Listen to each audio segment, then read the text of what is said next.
새로운 주간이 또 시작됐습니다. 9월 27일 월요일 아침입니다. 9월이 끝나고 또 10월이 시작되는 이 새해 주간인데 좋은 일들이 있기를 바랍니다. 창세기 23장을 함께 읽겠습니다. 사라가 127세를 살았으니 이것이 곧 사라가 누린 햇수라. 사라가 가나안 땅 헤브론 곧 기럇 아르바에서 죽음에 아브라함이 들어가서 사라를 위하여 슬퍼하며 애통하다가 그 시신 앞에서 일어나 나가서 헷 족속에게 말하여 이르되 나는 당신들 중에 나그네요 거류하는 자이니 당신들 중에서 내게 매장할 소유지를 주어 내가 나의 죽은 자를 내 앞에서 내어다가 장사하게 하시오. 헷 족속이 아브라함에게 대답하여 이르되 내 주여 들으소서. 당신은 우리 가운데 있는 하나님이 세우신 지도자이시니 우리 묘실 중에서 좋은 것을 택하여 당신의 죽은 자를 장사하소서. 우리 중에서 자기 묘실에 당신의 죽은 자 장사함을 금할 자가 없으리이다.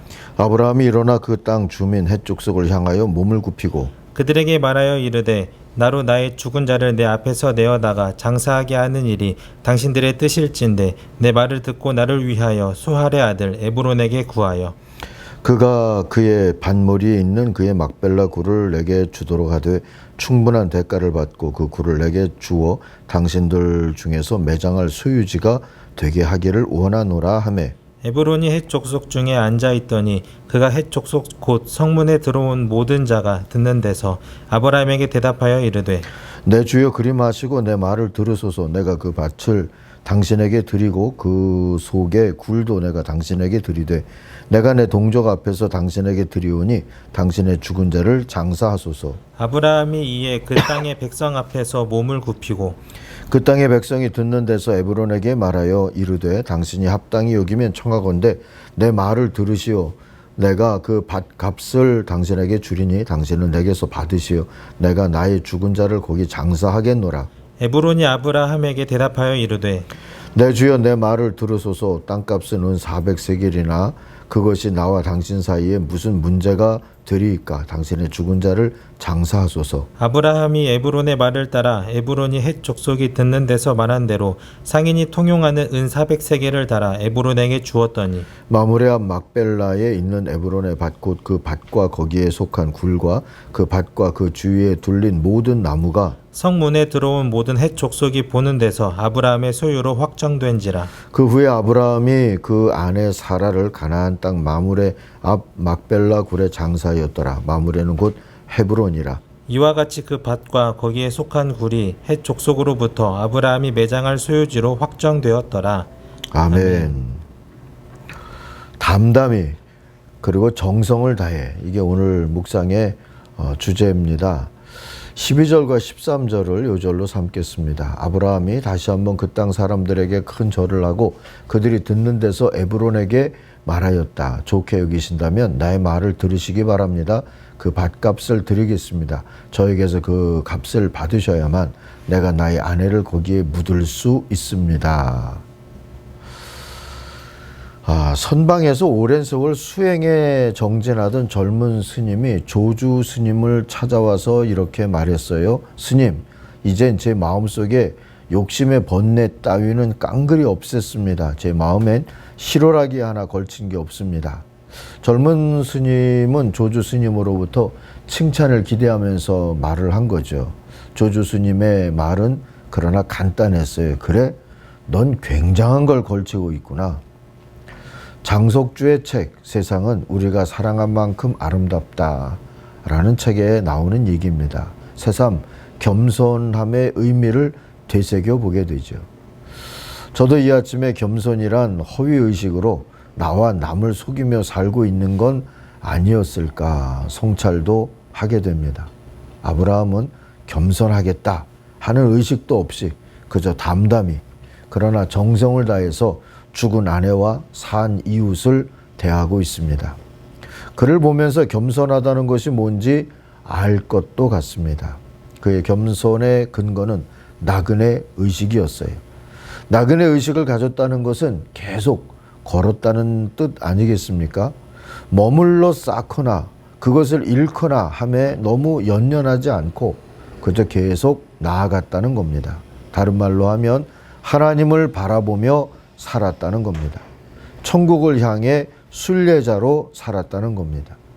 이런 나그네 의식 때문에 아브라함은 첫째로 희망의 사람으로 살 수 있었습니다. 아내 사라가 죽었죠. 127세에 죽었다 그랬어요. 성경에 나이가 기록된, 죽을 때 나이가 기록된 유일한 여성이 이 사라입니다. 믿음의 동반자며 아들 이삭에게는 좋은 어머니였던, 창세기 24장의 다음 장에서 보면 이삭이 리브가를 얻고도 모친 상사 후 위로를 얻었다. 그러니까 결혼하기 전에 이삭이 참 슬픔에 빠져 있었다 하는 뜻이 되잖아요. 어쨌든 아브라함의 믿음의 동반자고 또 아들 이삭에게는 좋은 어머니였던 이 사라의 죽음은 아브라함에게 큰 상실의 아픔이고 슬픔이었을 겁니다. 그런데 엎드려 애곡하던 아브라함이 장사 지낼 땅을 사기 위해서 햇사람들을 만난 자리에서 고백을 하죠. 나는 나그네입니다 하고요.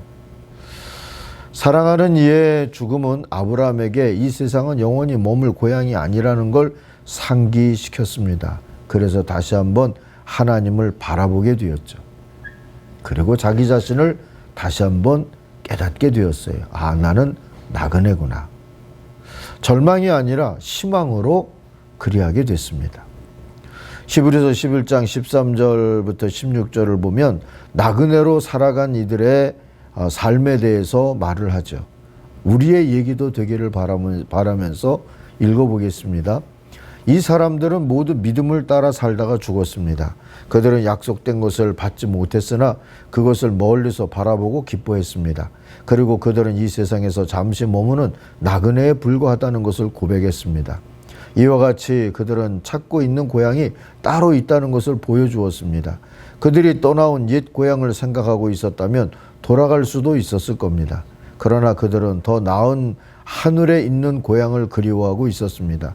그래서 하나님께서는 그들의 하나님이라고 불리는 것을 부끄러워하시지 않고 오히려 그들을 위해 한 성을 마련해 주셨습니다. 히브리서 11장 13절부터 16절에 있는 나그네 의식으로 산 사람들의 이야기죠. 여러분의 이야기, 또 저의 이야기가 되기를 바랍니다. 두 번째로 나그네 의식으로 살았기에 아브라함은 충만한 사람으로 살 수 있었습니다. 햇사람들은 진심으로 아브라함에게 조문을 했고 위로를 했어요. 장지로 쓸 땅도 거저주겠다고 합니다. 이만하면 아브라함이 잘 살았다는 증거가 되겠죠. 그런데 아브라함은 그런 대우에 취하지 않았습니다. 그 또한 나그네였기 때문에 가능했어요. 12절에처럼 그들의 친절에 감사했지만 16절이 증거하는 것처럼 그 땅값을 주고 그 땅을 사들였습니다. 충만함과 자유가 느껴지는 이야기입니다. 비록 아내를 장사할 장지만큼도 소유한 게 없었지만 아브라함은 인생과 신앙이 허무하다 하지 않았습니다. 그는 시편 23편의 다윗의 고백처럼 부족함이 없었다 하는 의식을 가졌어요. 나그네의 충만함입니다. 이런 자유와 충만함을 가지고 사는 사람들은 언제나 당당합니다. 감옥에 갇혀서도 감옥문을 열고 나올 때 마치 자기 성에서 나오는 성주 같았다 하는 간수들의 증언을 받았던 보네포 목사님처럼 말이죠. 오늘은 왠지 양화진에 한번 가서 선교사들의 무덤 앞에서 서성대 보고 싶습니다. 막벨라 굴이 있던 그 땅을, 아브라함의 땅을 생각하면서 말이죠. 욕심 부리던 것, 억울해하던 것, 또 아픔, 슬픔, 두려움 다 놓고 새로운 희망과 새삼스러운 충만함을 품고 돌아오는 그런 나그네가 되고 싶습니다. 나그네 여러분, 오늘도 하늘의 희망과 또 하나님의 자녀의 충만함을 가지고 살 수 있기를 바랍니다. 기도하겠습니다. 하나님 아버지, 나그네 의식을 가진 진짜 겸손한 사람들로 오늘 우리가 살게 하여 주옵소서. 가짜 겸손꾼이 되려고 하는 그런 유혹이나 또는 가짜 겸손꾼들의 득세를 주님 막아 주시옵소서. 하나님의 나라를 바라보며 오늘도 잠잠히 걷고 있는 모든 나그네들을 축복하시고 손잡아 주시옵소서. 예수님의 이름으로 기도하옵나이다. 아멘. 하늘에 계신 우리 아버지, 아버지의 이름을 거룩하게 하시며 아버지의 나라가 오게 하시며 아버지의 뜻이 하늘에서와 같이 땅에서도 이루어지게 하소서.